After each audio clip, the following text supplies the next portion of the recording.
मुसलमान विभाजित है तो दूसरी तस्वीर बनती, विभाजित नहीं हुआ, सपा बसपा ओबीसी कांग्रेस में नहीं बटा तो दूसरी बन जाएगी, फिर उसको कोई रोक नहीं सकता। और दूसरी बात मैंने कही, क्या जाट और मुसलमान एक नाव पर बैठ सकते? अगर बैठ सकते तो फिर रैली रैला किसी का कोई लेना देना नहीं रहेगा पश्चिम में। न रैली का असर पड़ेगा, न भाषण का, न नारे का, न बिल्ला का, न बैनर का। देखिए इतना क्लियर, शायद इतना क्लियर इलेक्शन का परिदृश्य शेष उत्तर प्रदेश में नहीं है, अवध में, पूर्वांचल में, बाकी जगह नहीं। यहां बहुत टू द पॉइंट है। अशोक जी, ऐसा महसूस हो रहा है भाजपा को?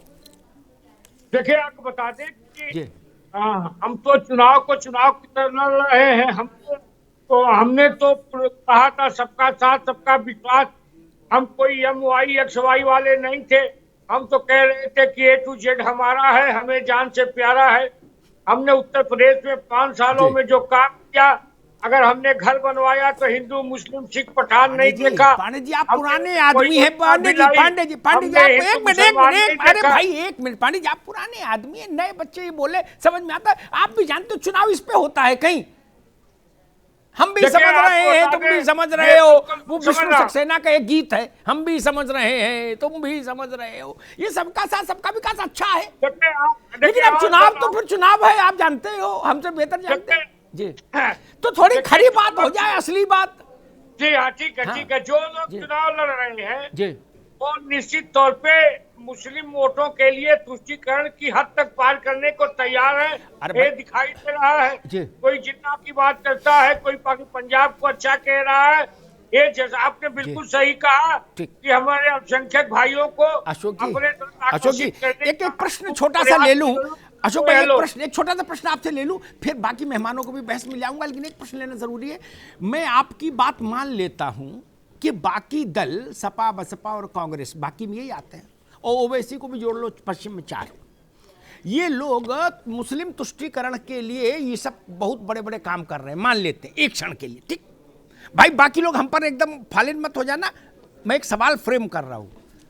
लेकिन उसके काउंटर में आप बाबर, तैमूरलंग, खिलजी इसीलिए ला रहे हैं ना, और ये वहां कोई चाय की दुकान तो खोले नहीं है, बाबर और तैमूरलंग और औरंगजेब ना, इनकी पानबीड़ी की दुकान है, ये भी इसीलिए आ रहे हैं ना। अगर ये जो कर रहे हैं उसी का ये कोविड शील्ड दे रहे, आप वो दूसरी वाली वैक्सीन लगा रहे, लगा दोनों वैक्सीन ही रहे हो ना महाराज। अब जिसकी असर कर जाए, आप मुगलिया वैक्सीन लगा रहे हो, ये जिन्ना जो भी लगा रहे हैं, ये दूसरी वैक्सीन लगा रहे हैं। देखिए हमने आपको बता दें कि हमने 5 साल काम किया। हम तो इन लोगों का किसी का नाम नहीं ले रहे थे।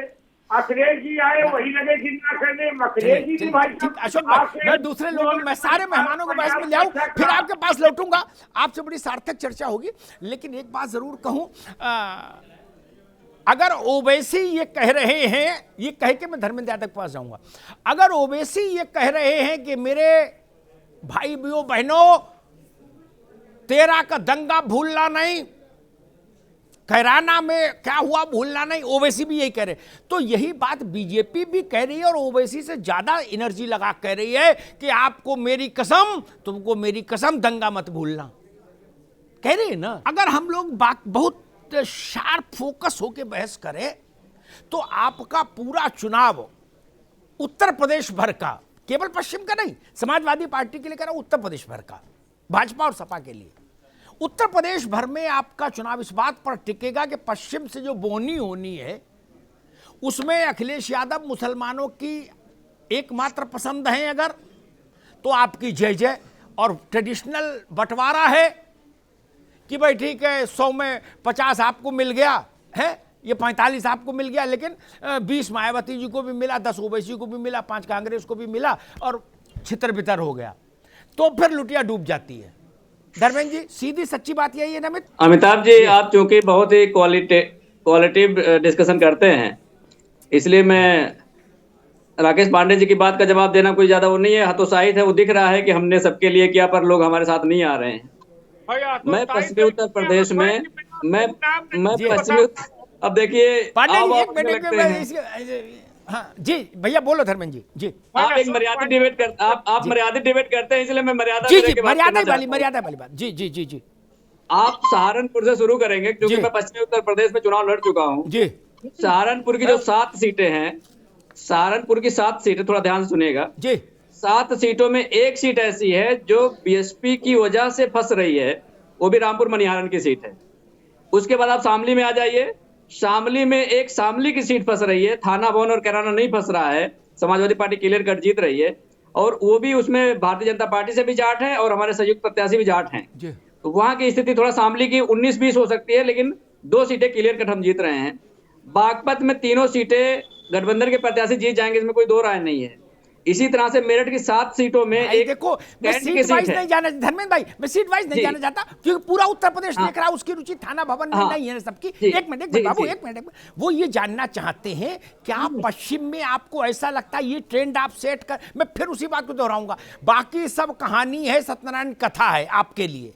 आपके लिए जीवन मरण का प्रश्न ये है, मुस्लिम आपके पीछे एक मुश्त है तो रोली चावल मंगा के रख लो, और नहीं है तो जेहरी की माघी में जाओ, नहाओ, अमौसी मेला देखो। इतनी सी बात है, इसके आगे पीछे काय को गणित में लगो, दिमाग लगाओ नहीं। अब वो मायावती हरा रही है कि कांग्रेस हरा रहा है कि ओवैसी क्या कर रही, वो अलग विषय है। नहीं, अगर आपके पीछे मुस्लिम एन ब्लॉक में नहीं गया एक मुश्त तो मुश्किल हो जाएगा। ये तो सीधी बात है ना, कक्षा 5 की राजनीति का भी जो विद्यार्थी वो भी जानता है। धर्मेंद्र बाबू गलत कह रहा हूं? अमिताभ जी, जो बात आप कह रहे हैं, किसी एक जाति के वोट की जितनी वैल्यू है, वो चाहे मुसलमान हो, चाहे वो दलित हो, चाहे वो पिछड़ा हो, चाहे सवर्ण हो, सबके वोट की वैल्यू बराबर है। और किसी फिर भी आप सीट वही पे बात देख- करने लगे जो बात शुरू जी। में अशोक जी कह रहे थे, सबका साथ सबका विकास। हमको यार ये थ्योरी ना समझाओ बाबू, ये हमको नहीं पता कि आप संविधान पूछिए, ने आप सबको पूछिए। एक वोट का अधिकार दिया है। मैं बिल्कुल, आपसे बिल्कुल। बड़ा भाषण दे सकता हूं, हर वोट की कीमत बराबर है, राजा और रंग जी। के वोट की कीमत बराबर है, प्रधानमंत्री और चपरासी के वोट की, और भाषण दूं कीमत बराबर है। ये हमको समझा रहे हो आप? गजब बात करते हो भाई। फैजान खान, आपको मैं बहुत दिनों से ढूंढ रहा था, मैं समझना चाह रहा था कि कल से बहन जी निकली हैं और उन्होंने कहा कि भाई सबने धोखा दिया, मैंने बड़े धोखे खाए, इसलिए अब मैंने कहा कि ना, सब पीछे हटो, मैं खुद कमान संभालूंगी। बढ़िया बात है, उनका जनाधार वाला जो वर्ग है वो उनकी प्रतीक्षा भी कर रहा था। एक बात तो आप कहोगे कि हम सरकार बना रहे हैं स्पष्ट बहुमत की, ठीक, ये तो कहेंगे ही आप, ठीक। इसके कहने के बाद का प्रश्न है, इससे पहले नहीं कोई प्रश्न, क्योंकि ये तो आपका अधिकार है और आपको बोलना चाहिए और मुझे सुनना चाहिए, हर प्रवक्ता को। इसके बाद एक प्रश्न मैं रख देता हूं, इसको बोलने के बाद फिर मेरे प्रश्न पे आ जाइएगा। जो आप कह रहे हैं वो अगर वैसा नहीं हुआ तो आप मुझे बताइए, आप किसकी हार और किसकी जीत में योगदान करेंगे? क्योंकि मेरी राजनीतिक समझ ये कहती इतने वर्षों की कि आज इस चुनाव में आपकी भूमिका जय और पराजय तय करने में है। आप देखिए, इधर अमिताभ वाले जी- को हटा के को भी नुकसान पहुंचा सकते हो, उधर वाले को भी। अभी हाथी बीच में खड़ा है, वो किधर मुड़ जाएगा ये देखना पड़ेगा। भैया फैजान खान बताइए। अमिताभ जी। जी, जैसा कि आपने कहा कि सही बात है कि हर प्रवक्ता या हर पार्टी का कार्यकर्ता अपनी ही पार्टी की जीत की बिल्कुल, कहना भी दमदारी चाहिए, करता कहना है, भी चाहिए। वो तो एक अलग बात हो जी। गई। दूसरी बात जो आपने सवाल किया कि किस तरफ रहेगा, जो र्यूमर समाजवादी पार्टी, मैं खुल के बोल रहा हूं आपके मंच पे अमिताभ जी, क्योंकि आप उसी विचार से रखते भी हैं कि खुल के बात करो। जो समाजवादी पार्टी के लोग इस बात को कह रहे हैं कि अगर चुनाव में 10 मार्च के बाद अगर किंग मेकर के रूप में आदरणीय बहन कुमारी मायावती जी आती हैं तो वो बीजेपी के साथ चली जाएंगी, ये र्यूमर धारणा समाजवादी पार्टी लगातार बना रही है। मैं खुले स्पष्ट में कह रहा हूं। मैं उन सब से पूछना चाहता हूं अमिताभ जी आपके जरिए से कि वो बात बताए कि 2019 में भारतीय जनता पार्टी को रोकने के लिए आदरणीय बहन कुमारी मायावती जी किसके साथ गठबंधन करती हैं? जो लोग भारतीय जनता पार्टी के टीम भी कहते हैं बहुजन समाज पार्टी को, उनसे मैं सवाल करता हूं कि साक्ष्य है, हम जबानी जुमलेबाजी नहीं कर रहे, साक्ष्य दिया कि अपने घोर विरोधी पार्टी को हमने उसके साथ गठबंधन किया सिर्फ इसलिए कि भारतीय जनता पार्टी को रोक सके, उसके क्रूरता को रोक सके, उसके विचारधारा को रोक सके। अब यह सवाल कहां से आता है अमिताभ भाई, आप बड़े पत्रकार हैं, कि हम भारतीय जनता पार्टी के साथ जाने की सोच भी सकते हैं।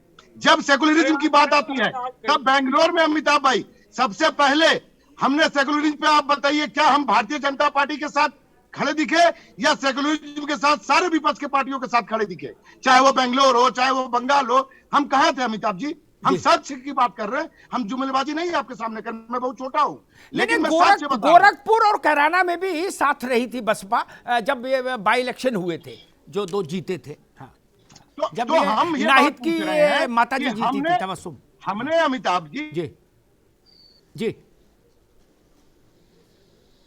जी जी। अच्छा, अच्छी बात की फैजान खान ने उनको खंडन करना भी हमारे चाहिए। ऊपर नहीं चढ़ा पा रहा जी अच्छा ले खंडन लेता है। जी, अच्छा खंडन बेहतर है कि हम उत्तर प्रदेश की जनता से सीधा गठबंधन करें। जी। एक एक इसीलिए हमने किसी देखो, भी दल से गठबंधन नहीं ठीक है किया। फैजान बाबू, एक बात कही कि मैं अब आऊंगा जीशान हैदर के कांग्रेस के पास।